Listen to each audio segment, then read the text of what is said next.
Kita berdoa malam ini, kita akan mulai kelas homiletik kita malam ini. Biarlah apa yang kita sedang persiapkan ke depan, sungguh-sungguh Tuhan akan tambah-tambahkan dalam perjalanan pelayanan kita di RBC. Kita berdoa, kami mengucap syukur Bapa, karena Tuhan menolong kami, memberkati kami sampai dengan hari ini. Kami akan belajar Tuhan malam ini. Kami akan belajar firman-Mu. Biarlah Engkau menolong kami, mengurapi kami dengan pengurapan yang baru Tuhan.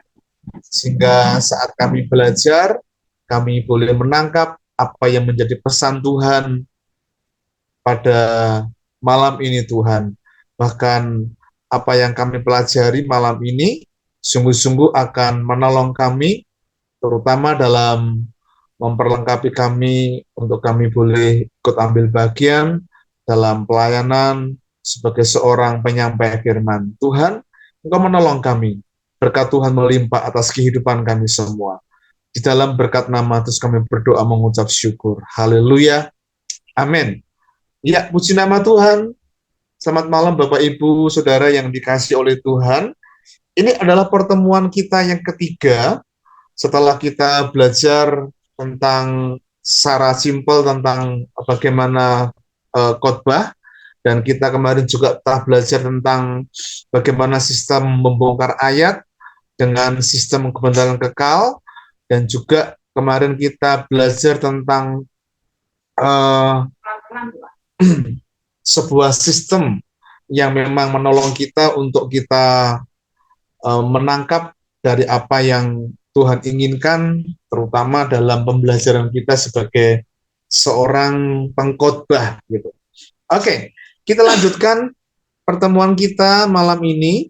Saya akan share di materi saya di layar Zoom kita malam ini. Iya. Bisa terlihat semuanya ya di layar Zoom teman Bapak Ibu Saudara. Oke, kita mulai. Saya mengingatkan kepada kita malam ini kita belajar di pertemuan ketiga tentang sistem membongkar ayat dalam sebuah sistem membongkar ayat melalui sistem oknum-oknum. Dan malam ini juga kita yang kedua nanti akan belajar khotbah topikal dan kemudian membuat konsep, ya, belajar membuat konsep tentang khotbah topikal. Dan kalau ada waktu, nanti kita akan diskusi bersama-sama. Ya, oke. Saya mengingatkan kepada kita bahwa homiletik itu adalah merupakan pelajaran yang memadukan antara seni dan metode untuk menyampaikan firman Tuhan secara baik dan benar. Karena itu dasar yang tidak boleh diubah dalam pelayanan ini adalah dua hal. Yang pertama, kita harus menjadikan Alkitab itu sebagai dasar pemberitaan kita.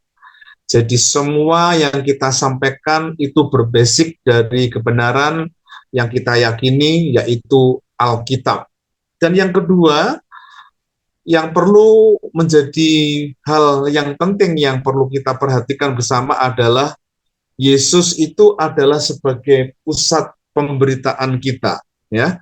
Sekalipun khotbah kita, konsep khotbah kita atau jam terbang khotbah kita itu tentang cakupannya dari teks atau nas dari Perjanjian Lama, tetap semua ujung pangkalnya itu ada di dalam sebuah pemberitaan yang kita yakini, yaitu tentang Yesus Kristus sebagai pusat pemberitaan. Itu untuk mereview dari apa yang saya pernah sampaikan di awal pertemuan kita. Jadi dua dasar penting dalam pemberitaan firman Tuhan. Yang pertama adalah Alkitab sebagai dasar pemberitaan, dan yang kedua adalah Yesus sebagai pusat pemberitaan. Oke, kita akan lanjutkan saja langsung, ya. Bagaimana sih membongkar ayat ya, membongkar ayat melalui sebuah sistem. Bagaimana sih sistem membongkar ayat dalam sistem oknum-oknum? Ya, ada beberapa langkah yang perlu kita perhatikan untuk membongkar ayat melalui sistem oknum-oknum. Ya, kalau kita belajar tentang sistem oknum-oknum, maka kita akan belajar tentang siapa tokoh yang ada di balik ayat, perikop, atau pasal yang kita akan khotbahkan. Nah, langkah yang pertama kita perlu menetapkan ayat, perikop, atau pasal yang kita akan khotbahkan. Jelas, kita akan tetapkan itu. Kemudian yang kedua, setelah kita menetapkan ayat, perikop, atau pasal yang kita akan khotbahkan, yang kedua kita perlu mendaftar semua oknum. Ya, oknum itu siapa saja orangnya, personnya yang ada dalam perikop itu, dalam nas itu, dalam pasal itu. Ya, biasanya kalau sistem oknum-oknum ini dibatasi pada sebuah perikop. Ya, jadi perikop. Kalaupun ada dalam pasal yang sama, biasanya jarang sekali para pengkhotbah itu menggunakan atau membongkar sistem itu dengan memparalelkan dari seluruh pasal, karena pasal itu ada beberapa perikop tentang oknum itu gitu ya. Nah, yang ketiga kita perlu menarik prinsip dari apa yang dikerjakan oleh oknum itu, sifat, sikap dari oknum yang ada dalam nas atau teks yang kita pilih. Jadi menarik prinsip dari apa yang dikerjakan. Nah, yang ketiga ini tentunya ketika kita menarik prinsip setelah kita membaca berulang-ulang begitu dan menentukan oknum yang kita tentukan dalam perikop itu, tentunya mencatat yang dikerjakan dalam oknum itu di perikop itu, sifatnya seperti apa yang dia lakukan, sikapnya bagaimana, ya. Dan kita catat di catatan kita.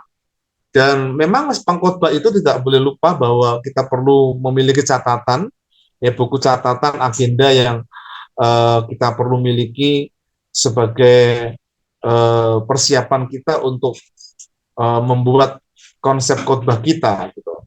Nah, yang keempat kita perlu menetapkan oknum, ya, dan temukan kebenaran kekal yang mewakili seluruh daftar kebenaran sudah daftarkan mengenai oknum tersebut.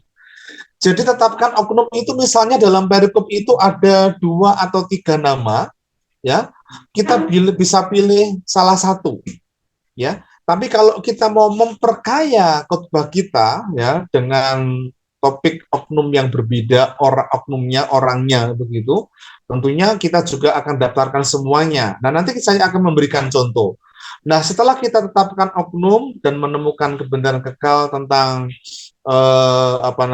sikap, sifat, kondisi keadaan yang dilakukan oleh oknum tersebut dalam perikop itu, kita juga mencatatnya, ya, kebenaran-kebenaran yang dilakukan oleh oknum tersebut. Kemudian yang kelima, kita perlu membuat kata kunci sebagai penghubung, ya. Kata kunci sebagai penghubung untuk masuk dalam poin-poin khotbah yang kita dapatkan dari sikap atau sifat, keadaan, kondisi dari oknum yang dilakukan itu. Nanti saya akan memberikan contoh supaya kita lebih jelas. Dan yang keenam, baru kita akan membuat kerangka atau konsep khotbahnya. Nah, itu 6 langkah yang tidak boleh kita lupa untuk membongkar ayat melalui sistem oknum-oknum. Ya, namanya aja sistem oknum. Oknum itu bicara tentang personnya, orangnya, ya. Nah, mari kita akan langsung saya berikan contoh. Nah, berikan contoh ini tentunya kita akan awali dari membaca Lukas pasal 19 ayat 1 sampai dengan ayat yang ke-10. Kemudian nanti yang pertama kan menentukan teks atau nats yang kita tentukan. Nah, yang saya tentukan dari contoh ini adalah Lukas 19 ayat 1 sampai dengan ayat yang ke-10. Nah, kemudian setelah kita tentukan, tentunya kita akan membaca. Nah, mari kita akan baca lebih dahulu. Saya coba akan tutup dulu screen ini. Kemudian kita akan buka Alkitab kita. Ya, kita buka Alkitab kita di saya siapkan dulu. Oke. Dalam kitab Lukas pasal 19. Lukas 19 ayat 1 sampai dengan ayat yang ke-10. Ya. Lukas 19 ayat 1 sampai dengan ayat yang ke-10. Saya akan bacakan untuk kita, perhatikan baik-baik. Yesus masuk ke kota Yeriko dan berjalan terus melintasi kota itu. Di situ ada seorang bernama Sakius, kepala pemungut cukai, dan ia seorang yang kaya. Ia berusaha untuk melihat orang apakah Yesus itu, tetapi ia tidak berhasil karena orang banyak, sebab badannya pendek. Maka berlarilah ia mendahului orang banyak, lalu memanjat pohon ara untuk melihat Yesus yang akan lewat di situ. Ketika Yesus sampai ke tempat itu, ia melihat ke atas dan berkata, "Sakius, segeralah turun, sebab hari ini aku harus menumpang di rumahmu." Lalu Sakius segera turun dan menerima Yesus dengan sukacita. Tetapi semua orang yang melihat hal itu bersungut-sungut katanya, "Ia menumpang di rumah orang berdosa." Tetapi Sakius berdiri dan berkata kepada Tuhan, "Tuhan, setengah dari milikku akan kuberikan kepada orang miskin, dan sekiranya ada sesuatu yang kuperas dari seseorang, akan kukembalikan 4 kali lipat." Kata Yesus kepadanya, "Hari ini telah terjadi keselamatan kepada rumah orang ini, karena orang ini pun anak Abraham. Sebab anak manusia datang untuk mencari dan menyelamatkan yang hilang." Kira-kira kalau kita perhatikan dari perikop ini, ya, yang dimaksud oleh kitab Injil Lukas atau penulis Lukas, kira-kira di situ ada siapa saja ya oknumnya? Bisa kita tebak. Bisa di situ ada oknum yang bernama Yesus, Sakius, tapi juga ada yang lain. Di situ ada kumpulan orang banyak, ya. Di situ ada kumpulan orang banyak selain Yesus dan Sakius, ya. Oke, mari kita akan kembali membuka slide yang saya siapkan, ya. Kita membuka slide yang saya siapkan. Iya. Ya, Pak Irmawan, selamat bergabung. Kita lanjutkan saja ya. Kita baru sampai di contoh bagaimana sistem membongkar ayat, ya, tentang melalui sistem oknum-oknum. Kita lanjutkan. Nah, tadi kan langkah yang kedua kita mendaftar oknum atau orangnya. Nah, kita tentukan saja. Kalau dalam perikop itu lebih dari 3 atau 4 bahkan 5 dalam tapi biasanya kita pilih dari, dan ini kita tentukan, tentunya berarti memilih dari sumber nats itu tentunya yang berhubungan erat dari maksud kitab itu ditulis dari oknum yang menonjol di situ, ya. Oknum yang menonjol itu kita bisa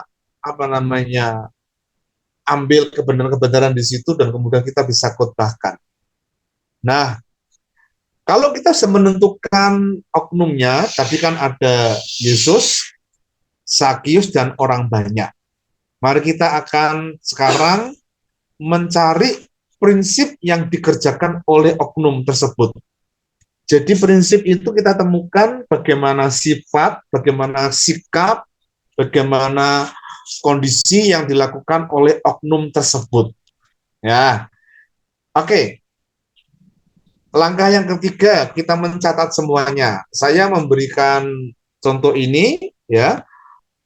Oknum tentang Yesus, apa yang dilakukan oleh Yesus, bagaimana Yesus apa namanya melakukan atau yang dikerjakan oleh Yesus di perikop ini. Ya, yang pertama, tentunya nggak boleh lari dari nats yang kita baca tadi. Yesus itu kemudian kan saya mencatat di sini dia masuk ke Yeriko. Ini yang pertama, ya. Dia masuk ke Yeriko, kemudian dia berjalan melintasi kota Yeriko. Kemudian dia lewat di tempatnya Sakius. Dia menemui Sakius, dia berbicara kepada Sakius, kemudian dia itu menumpang di rumah Sakius. Yang berikutnya, dia berbicara dengan Sakius dan dengan orang banyak tentang arti kehidupan. Dan kemudian Yesus juga melakukan ini. Dia mengatakan bahwa anak manusia itu datang untuk mencari dan menyelamatkan yang hilang. Itu di ayat terakhir di perikop pasal 19 kitab Injil Lukas tadi. Kemudian Yesus juga menyebut Sakeus itu sebagai anak Abraham. Di situ Abraham tidak dijadikan sebagai oknum karena memang Abraham itu sebagai cerita yang diilustrasikan oleh Yesus kepada Sakius. Tapi oknum yang menonjol di sini yang pertama adalah Sakius, yang saya angkat adalah Sakius, tapi juga ada Yesus, tapi juga ada orang banyak. Nah, mari kita perhatikan. Nah, kemudian oknum yang berikutnya adalah Sakius. Ingat, jadi oknum Sakius ini apa yang dikerjakan oleh Sakius, sifatnya Sakius seperti apa, ya. Dalam apa namanya perikop itu kita gali betul-betul dari nats itu, gitu ya. Nah, kemudian kita catat semua sikap, semua sifat, semua yang dikerjakan oleh oknum tersebut, baik itu yang implisit ataupun yang eksplisit. Yang implisit itu artinya yang tercatat di situ, dan yang kedua adalah yang yang maksud saya eksplisit itu tersirat, ya, yang ada di situ, tapi implisit itu yang tidak tercatat di situ, ya, yang tidak tercatat tapi memiliki kandungan yang hampir sama dalam kebenaran itu. Ya, catat semuanya saja. Nah, kalau kita mencatat tentang Sakius, Sakius itu punya pekerjaan sebagai pemungut cukai, seorang yang kaya raya. Pemungut cukai, seorang yang kaya raya. Kemudian yang dilakukan oleh Sakius ini berusaha melihat seperti apakah Yesus. Tidak berhasil melihat Yesus karena badannya pendek. Ini kondisi keadaan Sakius, jadi badannya pendek. Kemudian dia melakukan apa? Dia berlari mendahului orang banyak.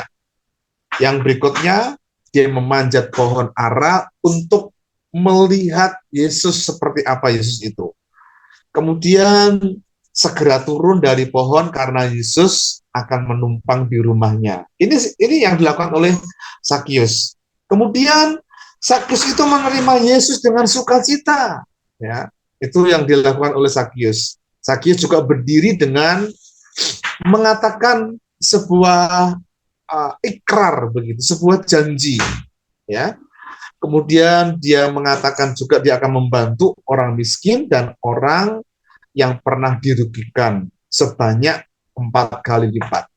Nah, dari apa yang saya catat ini mungkin kalau ada yang perlu kita tambahkan, ya, kalau kita menemukan tentang oknum dari yang kita baca bisa lebih banyak, bisa lebih baik, ya.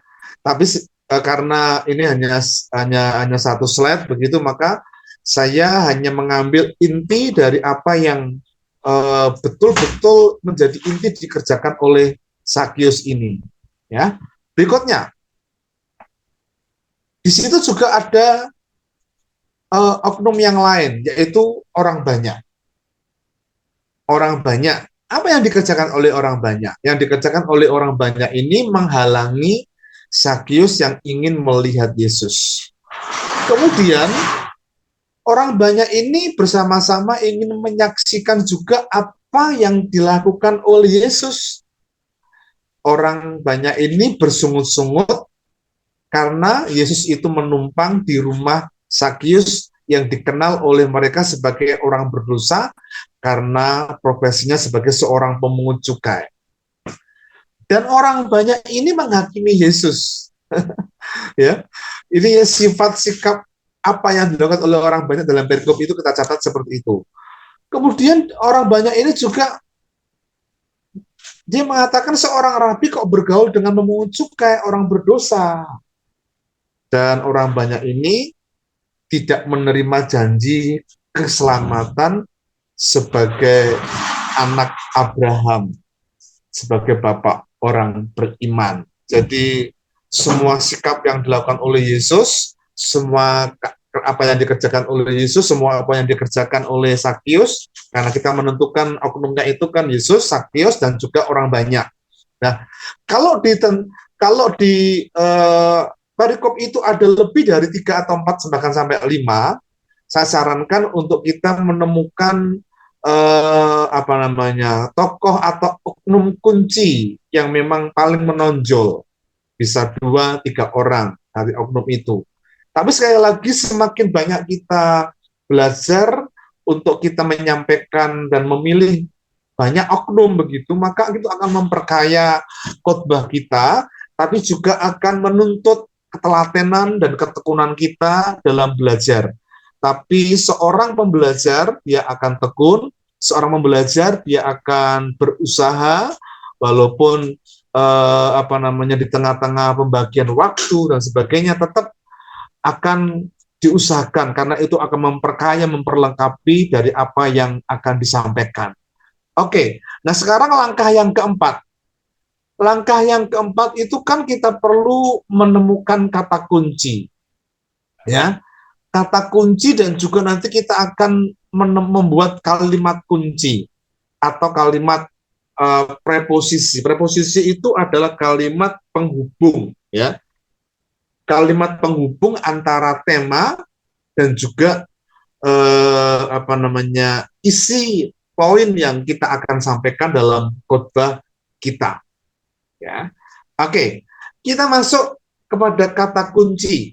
Kata kunci yang saya maksudkan di sini adalah kita perlu buat kata kunci. Nanti di kesempatan-kesempatan yang akan datang saya akan berikan daftar kata kunci itu apa saja. Nah, kata kunci itu adalah kata benda yang jamak dan tidak terlalu luas. Karena itu kata berarti satu kata saja. Nah, artinya hanya kata benda saja yang dapat dijadikan kata kunci. Misalnya, sebab, langkah, cara, hukum, janji, tahap, kondisi, ya dalam arti sempit. Ya, kalau bisa tentang hal itu akan luas. Semua ini adalah kata benda. Nanti saya akan daftarkan, saya akan buka file apa namanya materi dari homiletik di kelas homiletik saya di waktu kuliah. Saya akan cari kata kunci di situ, saya akan sampaikan kepada Bapak Ibu. Jadi kata kunci itu kita temukan kata benda jamak tidak terlalu luas. Oke, berikutnya.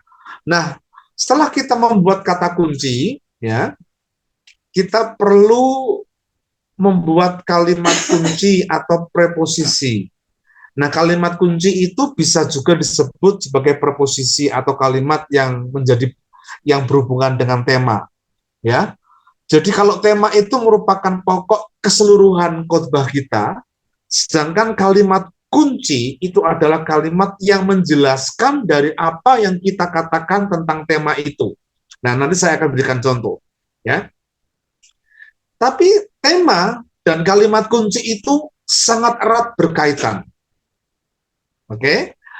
Setelah kita belajar tentang membuat kata kunci dan kalimat kunci itu intinya adalah kalimat penghubung yang akan menghubungkan tema dan juga isi. Tentunya melalui apa? Pendahuluan. Pendahuluan kemudian ada preposisi dan masuk kepada isi.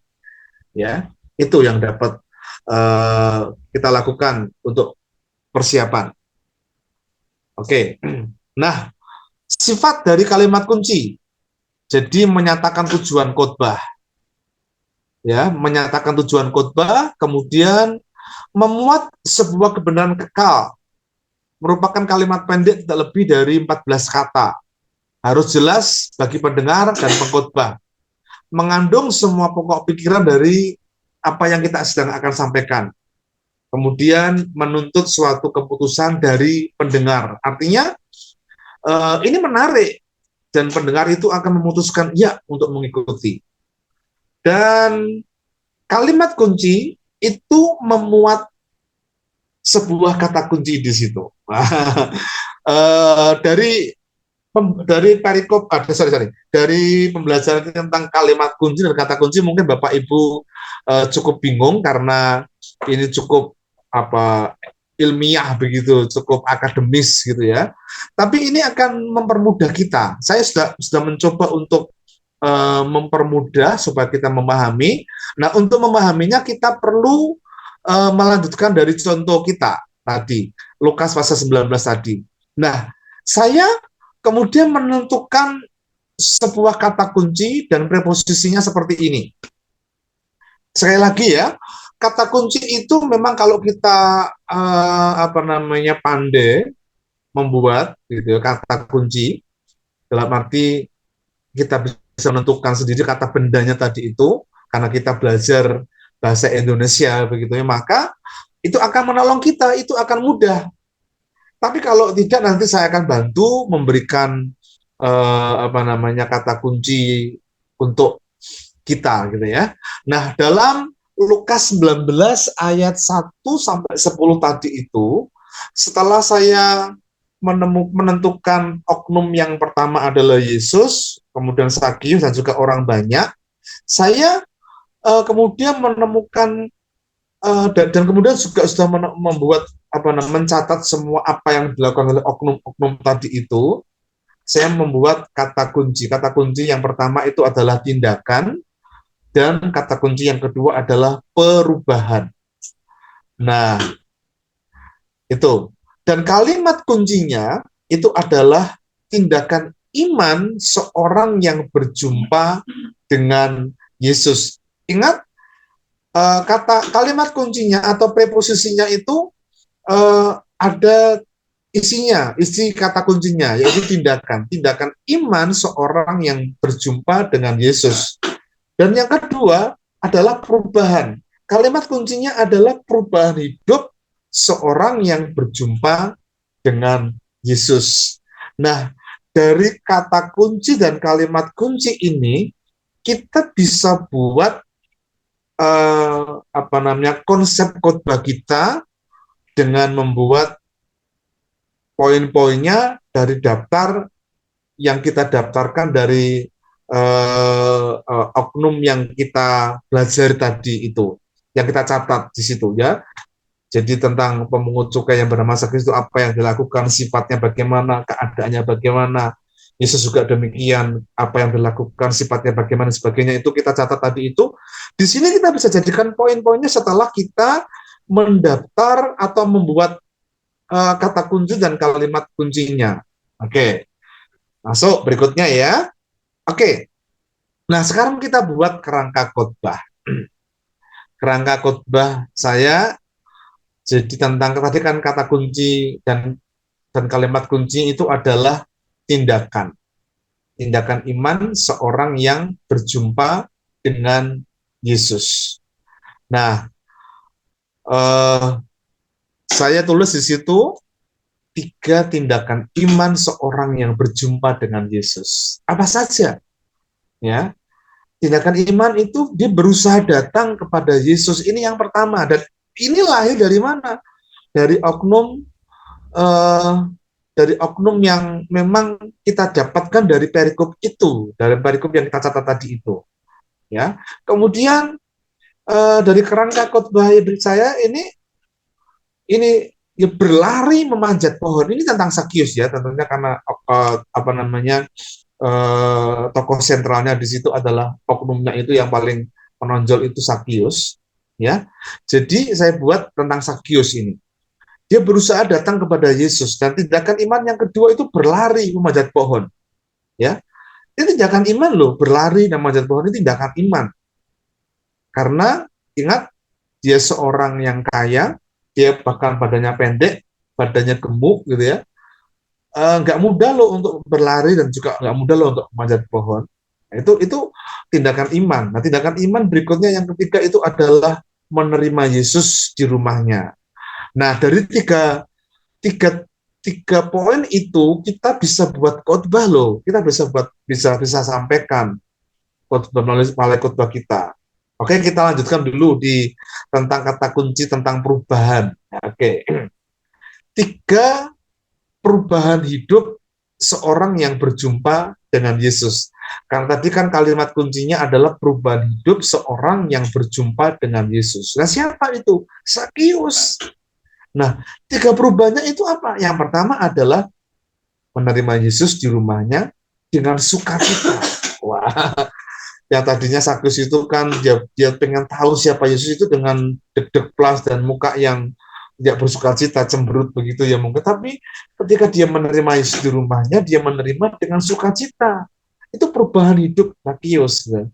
Nah, perubahan hidup yang kedua yang dialami dari seorang yang pernah berjumpa dengan Yesus adalah deklarasi atau ikrar atau janji. Dan janjinya ini kalau dalam ayat itu kan tidak pelit. Karena dia mengatakan kalau ada orang yang aku rugikan, ada orang yang kuperas, ada orang miskin yang pernah aku peras, begitu aku akan kembalikan 4 kali lipat. Dia sampaikan apa namanya hartanya itu kepada mereka dengan tidak pelit begitu. Dan yang ketiga, perubahan hidup dari seorang yang berjumpa dengan Yesus itu dari ayat yang sama tentang tidak pelit tadi itu, saya berikan totalitas berkorban. Jadi, nah tiga poin ini kita bisa khotbahkan. Nah, setelah kita membuat kerangka atau konsep sederhana ini, ya, oke kita lanjutkan. Oke, nah ini konsep kerangka keseluruhan yang saya buat. Jadi saya berikan judul atau tema berjumpa dengan Yesus. Ya, ini bisa kita khotbahkan. Shalom Bapak Ibu Saudara yang dikasih oleh Tuhan. Kita akan kita akan belajar firman Tuhan pada pagi ini, pada hari ini. Saya berikan judul khotbah saya pagi ini berjumpa dengan Yesus. Mari kita buka Alkitab kita dalam kitab Injil Lukas 19 ayat 1 sampai 10 dan sebagainya. Nah, kita nanti buat pendahuluan. Nah, kalimat kuncinya tadi itu kan tiga tindakan iman dari seorang yang berjumpa dengan Yesus. Nah, preposisinya atau kalimat penghubungnya itu adalah ini kan, bagaimana tindakan iman dari seorang yang berjumpa dengan Yesus. Nah, kalau kita perhatikan baik-baik dari kalimat ini, setelah kita menyampaikan tema dan kita menyampaikan membaca teks ayat kita, baru kemudian kita akan mulai dengan pendahuluan. Nah, di pendahuluan pada pertemuan yang lalu kita belajar ya pendahuluan tidak boleh panjang-panjang, singkat, jelas, berhubungan dengan tema dan juga isi khotbah dan juga berhubungan dengan apa yang kita akan sampaikan. Bisa melalui kesaksian, bisa melalui kehidupan sehari-hari, atau bisa melalui kata-kata bijak, kata-kata hikmat dari orang terkenal begitu. Tapi orang terkenal yang tentunya yang apa namanya seatmosfer gitu. Seatmosfer itu artinya ya seiman, yang paling tidak teman-teman bapak-bapak gereja kita dan sebagainya itu bisa kita ambil di situ.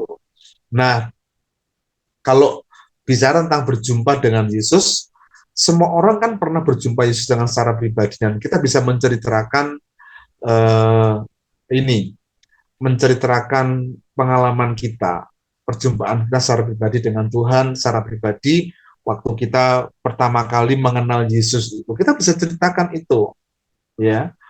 Kalau kita bisa bercerita, nah setelah saya mengalami perjumpaan itu, ya, seperti Sakius yang kita pelajari malam ini, ya, ada tindakan iman yang saya lakukan, ada tindakan iman dari seorang yang berjumpa dengan Yesus. Nah, kalimat penghubung langsung, bagaimana sih tindakan iman dari seorang yang berjumpa dengan Yesus? Wah, itu kalimat penghubung. Itu kalimat penghubung biasanya kalimat tanya. Jadi kalimat penghubung atau preposisi itu kan isinya ada kalimat kunci dan juga kata kunci. Kata kuncinya tadi kan tindakan. Jadi malam ini kita akan belajar ada tindakan iman dari seorang yang berjumpa dengan Yesus.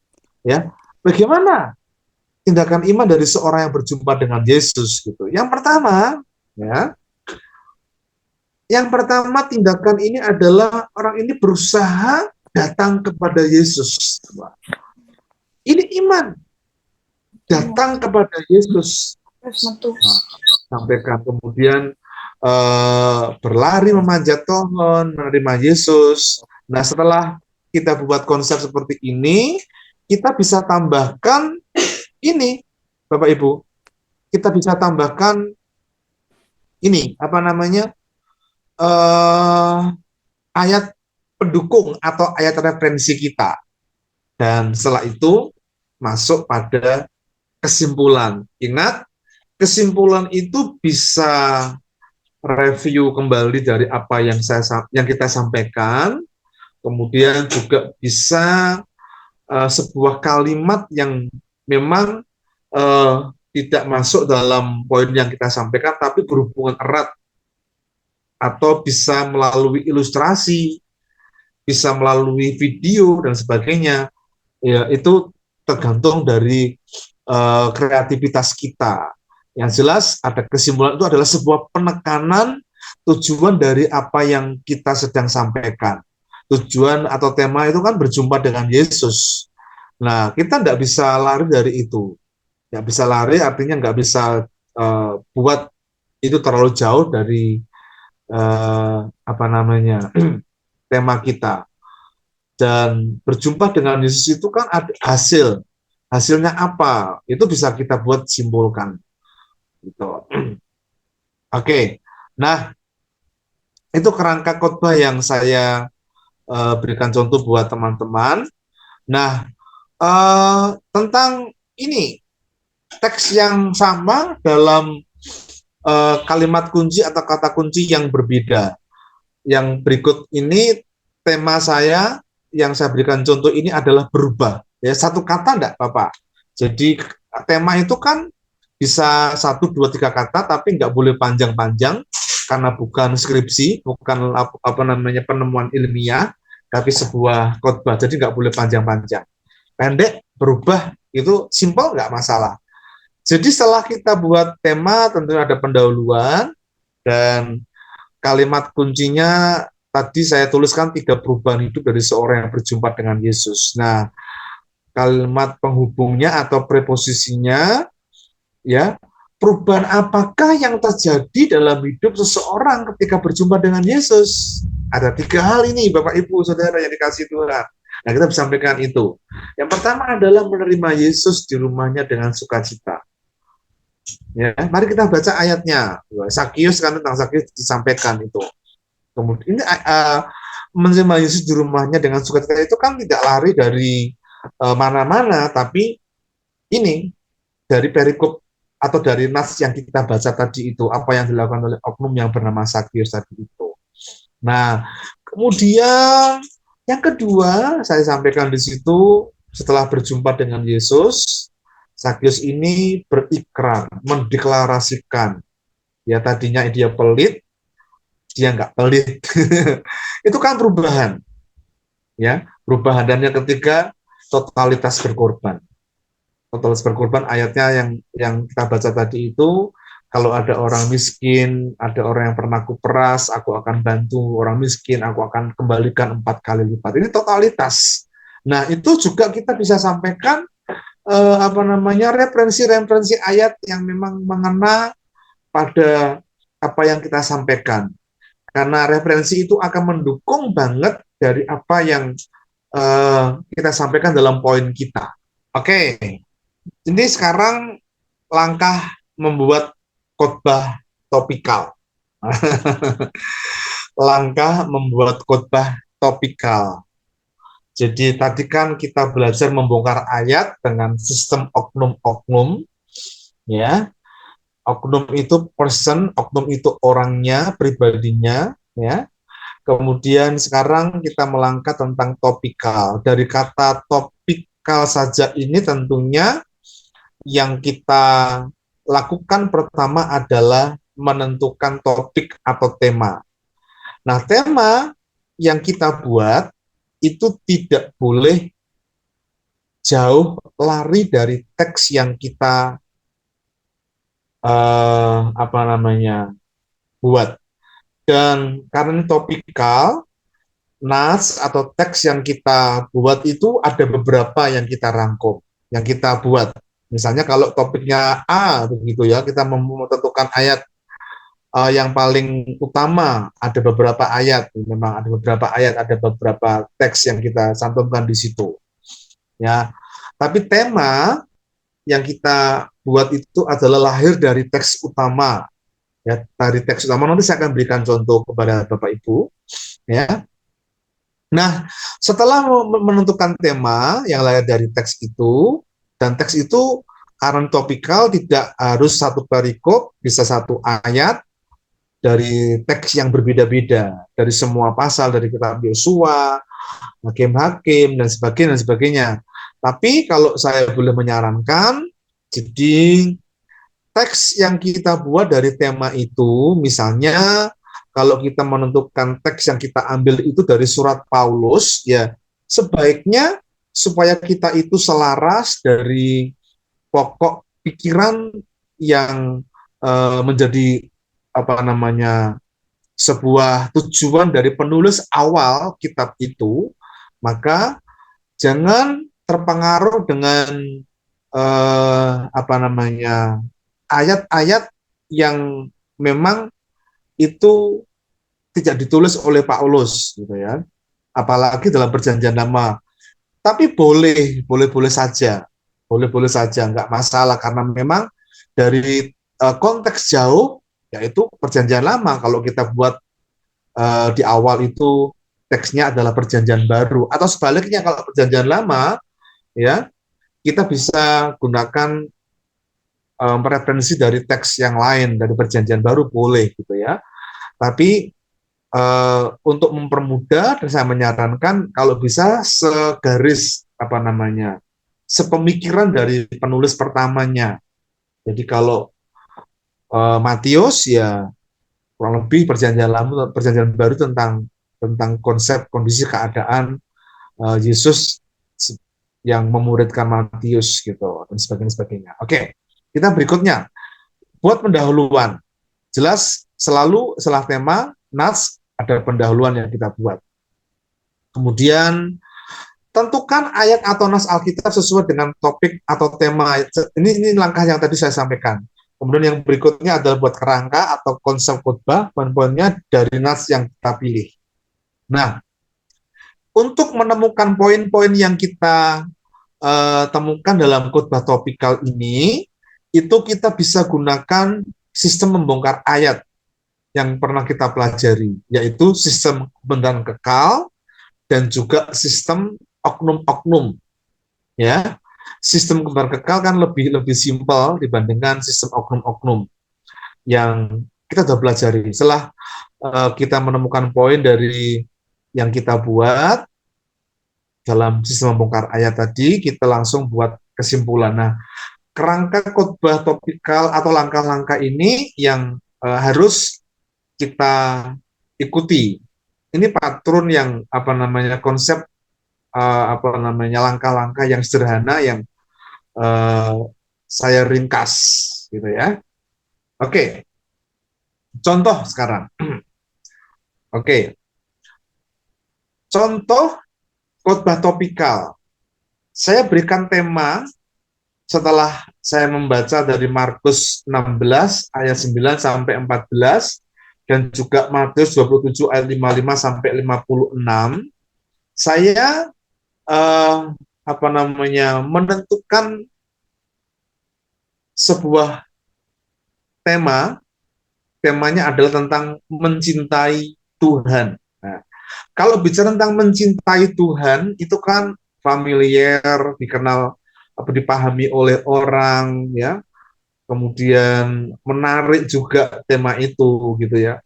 Nah, setelah buat tema, tentunya tidak boleh lupa adalah ini, membuat pendahuluan, ya, pendahuluan. Nah, kemudian tentukan kerangka khotbah, dan kerangka khotbah itu, kerangka yang kita sampaikan dalam khotbah topikal ini lahir dari sistem membongkar ayat yang kita pernah pelajari, sistem kebenaran kekal dan juga sistem oknum-oknum, dan baru masuk pada kesimpulan. Oke, contoh, contoh, ya, tentang mencintai Tuhan. Nah, di dalam perikop Markus 16 ayat 9 sampai 14 itu adalah seorang yang bernama Maria Magdalena. Maka saya pertegas dengan sebuah contoh, yaitu adalah wanita yang cinta Tuhan. Wanita yang cinta Tuhan. Nah, pendahuluan yang saya buat, itu tentunya setelah kita membaca dari ayat, ya. Nah, yang kita baca di awal itu adalah ayat utama kita yang kita tentukan.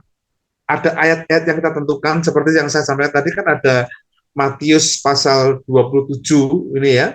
Ini bersinggungan dengan perikop itu juga, tapi nggak saya baca di awal. Karena memang perikop utamanya ada, atau nas utamanya itu adalah Markus 16 ayat 9 sampai dengan ayat yang 15. Tapi, ya, kalau kita menentukan topik khotbahnya dan nas yang kita tentukan itu ada beberapa ayat, dan itu ayatnya mungkin satu atau dua, misalnya dari Markus 16 ayat 9, kemudian Matius 27 ayat 45, dan kita baca semua, nggak masalah, nggak apa-apa, ya. Tapi dalam contoh ini itu saya mayornya itu ada di Markus 16 ayat 9 sampai dengan ayat yang ke-14, dan saya menemukan di situ ada seorang yang perempuan yang bernama Maria Magdalena. Maka contoh yang saya buat di sini adalah karena tadi tentang mencintai Tuhan, ya. Saya pertegas dengan ini, wanita yang cinta Tuhan. Pendahuluan saya, ya, setelah membaca dari perikop itu, bagaimana respon murid Yesus mendengar kabar tentang kebangkitan Yesus yang dibawa oleh Maria Magdalena dan dua murid yang ada di jalan Emmaus. Ya, ini perikop yang berbeda dalam teks yang berbeda, tapi ini bersinggungan erat karena ini bicara tentang kebangkitan. Kebangkitan yang disampaikan oleh Maria Magdalena dan juga dua murid yang berjalan dari Emmaus itu, lalu pulang ke rumahnya dan balik lagi ke Yerusalem, balik lagi kepada murid-murid Yesus dan menceritakan tentang kebangkitan Yesus Kristus. Respon murid itu kan tidak percaya, ya. Tidak percaya itu adalah sebuah keraguan, saya mendahului seperti itu. Dan keraguan itu dicela oleh Yesus. Yesus mencela ketidakpercayaan mereka, keraguan mereka. Dan keraguan itu merupakan penyakit iman zaman sekarang. Wah, ini sudah masuk langsung kepada aplikasi, padahal kita sudah masih ada di pendahuluan, ya. Kemudian saya berikan contoh orang-orang yang ragu, orang-orang yang memiliki ketidakpercayaan dengan Yesus yang bangkit itu, karena beritanya kan Yesus yang bangkit. Kemudian contoh di situ adalah siapa? Murid-murid yang tidak mempercayai seorang wanita. Ingat, wanita pada zaman dulu itu nggak dianggap kesaksiannya. Jadi mereka itu berita wanita, berita kosong, itu bukan berita yang memang valid begitu, karena yang menyampaikan seorang wanita, Maria Magdalena, ya. Nah, Kemudian contoh berikutnya adalah Thomas yang tidak melihat bukti. Karena Thomas tidak melihat bukti, dia ragu-ragu terhadap siapa? Terhadap kebangkitan Yesus. Padahal setelah Thomas ketemu, lihat ini lambungku, ini tanganku yang berlubang. Nah, itu baru Thomas kemudian percaya. Nah, oke. Okay. Tetapi berbeda dengan Maria Magdalena. Maria Magdalena ini percaya tentang kebangkitan Yesus Kristus. Dan padahal Maria Magdalena ini mengalami duka cita, ya, tapi tidak menghalangi untuk dia percaya. Percaya itu sama dengan mencintai, ya. Mencintai itu menuruti apa yang menjadi perkataan dari apa yang dikatakan Tuhan. Perhatikan. Nah, di sini saya sampaikan ada ciri yang orang yang mencintai Tuhan. Nah, kita bisa katakan lebih dahulu tentang mencintai Tuhan. Apakah ciri-ciri dari orang yang mencintai Tuhan? Nah, itu sudah preposisi. Nah, preposisi itu kita tidak usah tulis di persiapan khotbah kita, di PPT kita, atau di PowerPoint kita, tapi kita bisa sampaikan lewat ucapan kita. Tentunya ini dengan sebuah kemampuan daya ingat yang perlu kita miliki. Karena kalau ini ciri, ya, bisa katakan sih, apakah ciri-ciri dari seorang yang mencintai Tuhan? Atau bagaimanakah ciri seorang yang mencintai Tuhan? Nah, yang jelas, apakah ciri-ciri seorang yang mencintai Tuhan? Nah, saya menemukan di sini yang pertama, ya, dari ayat yang saya gali di situ, karena Maria Magdalena ini memiliki kedekatan atau pengalaman rohani dengan Yesus. Ini ciri seorang yang mencintai Tuhan, ya punya kedekatan. Jadi kalau kita bisa berikan contoh gitu ya, ayatnya kan daripadanya Yesus pernah mengusir 7 setan. Ini pengalaman yang dialami oleh Maria Magdalena. Kalau suami istri dekat, tentunya saling mencintai. Nah, kita berikan contoh seperti itu. Nah, itu ciri yang pertama. Ciri yang kedua, saya menyampaikan Yesus berkenan, ya, kepada menampakkan diri kepada wanita yang mencintai Tuhan. Jadi Yesus itu berkenan menampakkan diri. Ini adalah ciri seorang mencintai Tuhan, mendapatkan apa? Mendapatkan sebuah perjumpaan secara pribadi karena dia mencintai Tuhan. Bahkan Yesus itu menemui seorang wanita yang oleh budaya Yahudi tidak dianggap. Harusnya dia menemui murid-murid Petrus misalnya, atau Andreas, dia laki-laki. Tapi Yesus nggak melakukan itu karena Yesus membuktikan bahwa budaya itu dirubah oleh Yesus. Ya, bagi Yesus wanita pria tidak persoalan, ya. Tapi ciri ini yang penting. Yesus mau dan berkenan menampakkan diri kepada wanita ini. Nah, ayatnya ada loh ayatnya. Ya, lalu perempuan itu pergi memberitahukan kepada mereka. Ingat ya, jadi teks yang saya sampaikan, poin yang kita akan sampaikan itu tidak boleh lari dari teks utama kita, ya. Tapi juga bisa teks yang memang mendukung dari keseluruhan teks yang kita siapkan. Ciri yang ketiga, ciri yang ketiga, saya berharap kok Pak Iya tiga gitu ya, boleh kita dua, kalau pendek lagi satu gitu ya.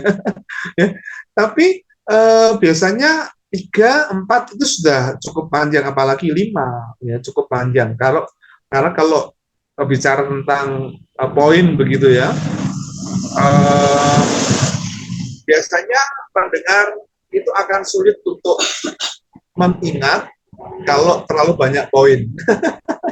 Ya, 5, 6 atau bahkan 7 itu sulit sekali untuk menangkap. Tapi idealnya itu 2, 3 itu ideal. Tapi kalau mau lebih pendek lagi 1. Tapi misalnya 1 juga luas karena pengembangan yang dibuat. Nah, ciri yang ketiga dari seorang yang mencintai Tuhan adalah mereka yang terbiasa melayani Tuhan. Ya, seorang yang melayani Tuhan dia pasti mencintai Tuhan. Ya, di sini ayatnya saya ambil dari tadi Matius pasal 27 ayat 55. Dan ada di situ banyak perempuan yang melihat dari jauh, dan perempuan-perempuan yang mengikuti Yesus dari Galilea untuk melayani dia. Di antara mereka terdapat Maria Magdalena, Maria ibu Yakobus, dan Yusuf dan ibu anak-anak dari Zebedius. Ternyata banyak wanita yang melayani Yesus. Nah, kalau kita bicara tentang melayani, berarti wanita ini atau orang ini terbiasa melayani, dan ini sudah bisa kita dapat kembangkan, mengena banget di kehidupan kita sebagai orang percaya. Nah, itu khotbah topikal. Nah, itu. Nah, setelah kita buat konsep atau contoh ini, maka kita bisa lakukan ini, buat kesimpulan. Karena kalau bicara tentang kerangka, tadi kan kita sudah buat tentang yang terakhir itu kesimpulan. Nah, itu yang dapat saya sampaikan di pertemuan kita malam ini. Dan kita sekarang masuk kepada diskusi atau pertanyaan yang kita uh, kita buat diskusi, dan kalau memang tidak ada, nanti kita akan buka tugas kita tentang membuat khotbah dengan membongkar sistem kebenaran kekal dalam khotbah kemarin tekstual ya, khotbah tekstual. Mari kita belajar tentang khotbah tekstual, hari ini khotbah topikal. Dari perjalanan kita, perjalanan kita yang cukup panjang beberapa pertemuan ini, tampaknya teman-teman paham dari apa yang saya sampaikan. Ya, jadi dari PR-nya Pak Paulus Sirmawan, Bapak Ibu. PR-nya Pak Paulus Sirmawan, saya akan memberikan PR tentang khotbah yang tekstual dari kitab Mazmur pasal 1 ayat 1 sampai 6. Ya. Tema yang dibuat oleh Pak Paulus Sirmawan ini adalah ini. Jalan apakah yang akan engkau pilih? Wah, ini sebuah pertanyaan. Wah, ini menarik loh. Jalan apakah yang akan engkau pilih? Jalan Puri Anjasmoro, Jalan Cakrawala, Jalan Ngalian. Tapi ini menarik banget ya. Nah, kemudian Pak Paulus memberikan dua tujuan yang ada di sini, membandingkan perjalanan hidup orang yang benar dan orang fasik, mempelajari arti kebahagiaan sejati dan dalam menjalani kehidupan ini. Wow. Ya, berikutnya pendahuluan yang disampaikan oleh Pak Paulus Sirmawan di sini, hidup manusia dapat digambarkan seperti sebuah perjalanan. Dalam perjalanan hidup manusia dituntut untuk mengambil keputusan jalan mana yang harus dipilih. Wah, ada dua pilihan dalam mengikuti perjalanan hidup ini, yang akan memandu atau memilih perjalanan sendiri. Demikian juga Alkitab menyatakan dalam perjalanan hidup manusia ada dua. Wah, ini bagus Pak, bagus. Sudah semakin mudeng ya. Langsung ini sudah masuk kepada preposisi Pak. Jadi demikian juga Alkitabnya sudah mulai masuk kepada preposisi. Ada dua pilihan, yaitu patuh kepada Tuhan atau tidak patuh kepada Tuhan. Memiliki jalan yang lebar atau jalan yang sempit, seperti singgungan dalam kitab Injil Matius ya, yang disampaikan oleh Yesus. Ya, jalan yang sempit dan jalan yang lebar. Nah, oke. Kemudian Pak Paulus Sirmawan ini menyampaikan isinya, isi dari apa yang disampaikan di sini. Nah, orang benar adalah jalan hidupnya mempunyai ciri-ciri atau tanda-tanda 1, 2, 3 dan seterusnya, ya, melakukan kebenaran, mempunyai kasih, memisahkan diri dari kumpulan orang yang suka berbuat dosa, ya. Ini poin yang memang bisa kena banget ke kehidupan kita. Kemudian orang fasik, apakah yang tidak tinggal dalam, orang fasik adalah orang yang tidak tinggal dalam firman Allah. Jadi yang saya tambahkan dari Pak Pariwan ini sudah masuk kepada preposisi setelah pendahuluan tadi itu. Nah, masuk kepada isi ini ya, supaya jelas poin kita, karena ini tekstual ya, kebenarannya terambil dari teks itu. Ingat temanya tadi kan, jalan apakah yang engkau pilih? Ya, kita bisa sampaikan dalam coba saya akan ketik ya, coba ini saya mungkin bisa ditulis seperti ini Pak, sebelum masuk ke isinya itu, sebelum masuk ke isi. Eh, bagaimanakah jalan? Nah, tulis saja. Misalnya, jadi jalan apakah yang akan engkau pilih? Ya. Jadi ini langsung ditulis apa? Ada dua jalan yang kita pilih. Dua jalan, apakah dua jalan yang kita pilih?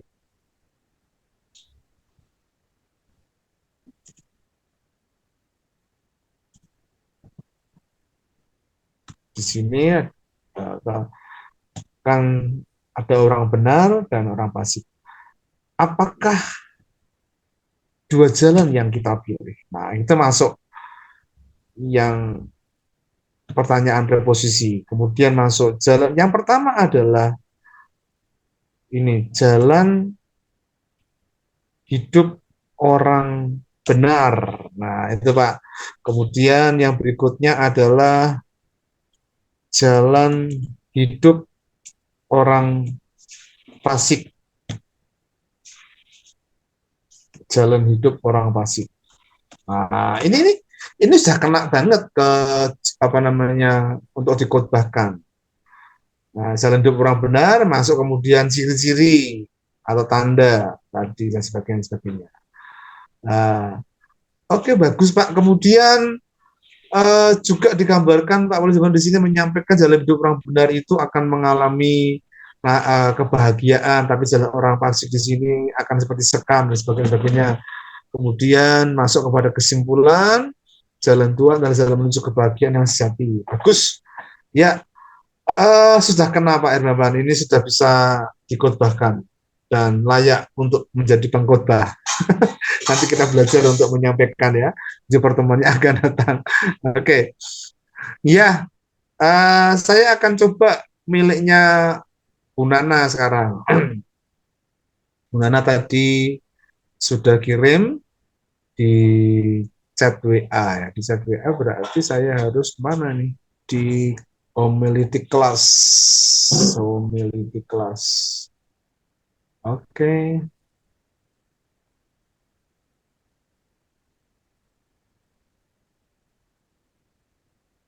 Ya. Oke. Bu Nana memberikan temanya adalah rahasia menjadi beruntung dan berbahagia. Wah.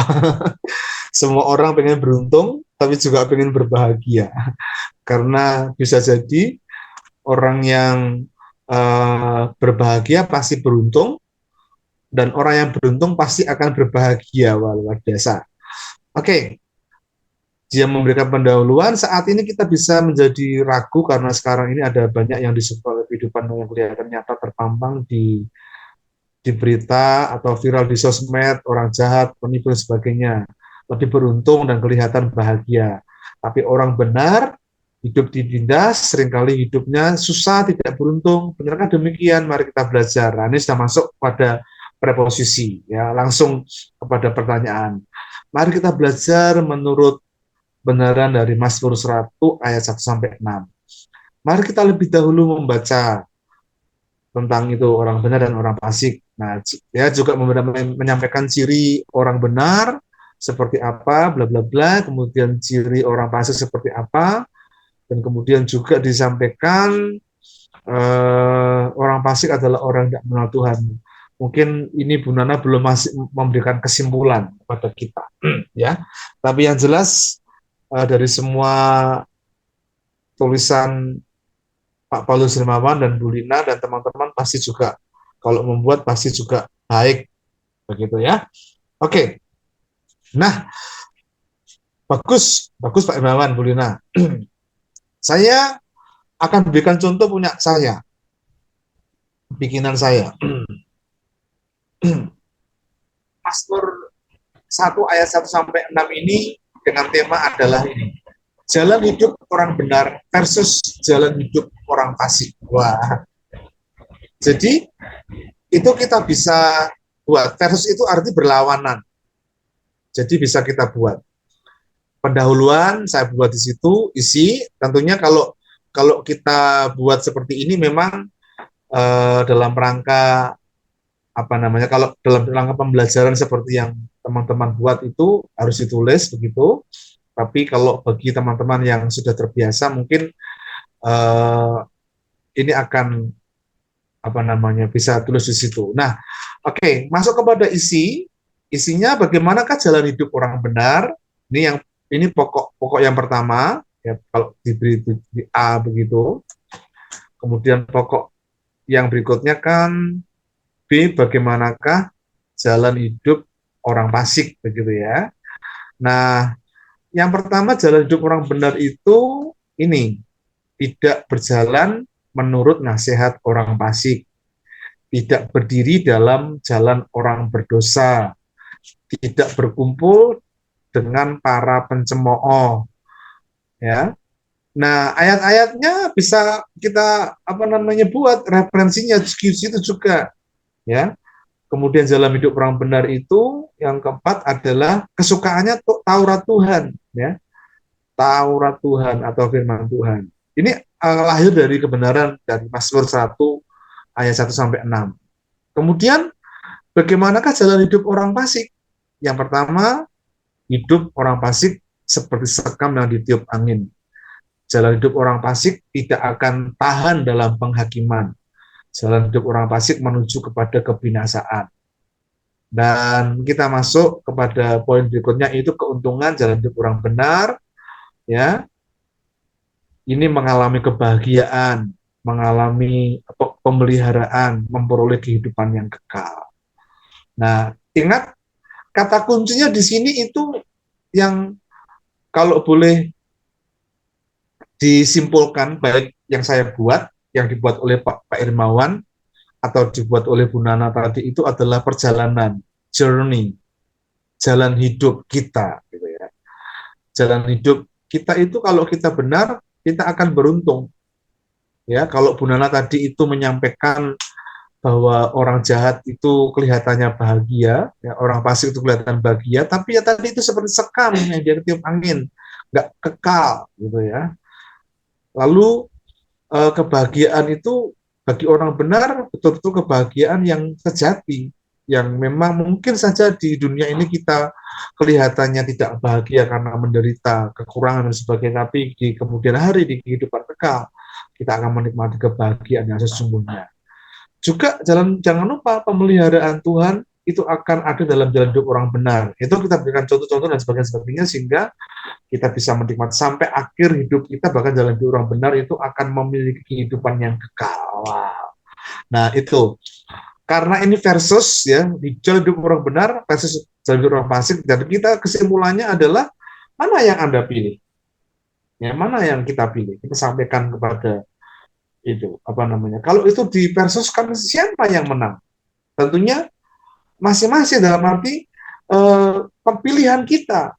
Nah, tentunya yang paling benar, yang menang adalah jalan hidup orang benar. Kita nggak bisa memilih jalan hidup orang fasik. Nah, kemudian kita baru masuk kepada apa tantangan. Kalau selama ini kita punya sikap hidup fasik, padahal kita orang yang dibenarkan, mari kita minta ampun kepada Tuhan. Kalau kata-kata kita itu fasik, kalau sikap hidup kita fasik, ya, mari kita belajar untuk mengubahnya. Nah, itu masuk kepada apa namanya perenungan dari setelah kita khotbah gitu. Ya, itu yang dapat saya sampaikan. Terima kasih berkat pertemuan kami malam ini. Berkati Tuhan untuk teman-teman kami. Biarlah Engkau menolong di tengah-tengah kesibukan kami masih boleh belajar untuk menyiapkan diri dan Engkau perlengkapi menjadi seorang penyampai firman Tuhan. Menolong kami semua. Kami mengucap syukur, kami akan menuntaskan, menyelesaikan apa yang kami bicarakan malam ini. Kami berdoa demi nama Tuhan, kami berdoa mengucap syukur. Haleluya. Amin.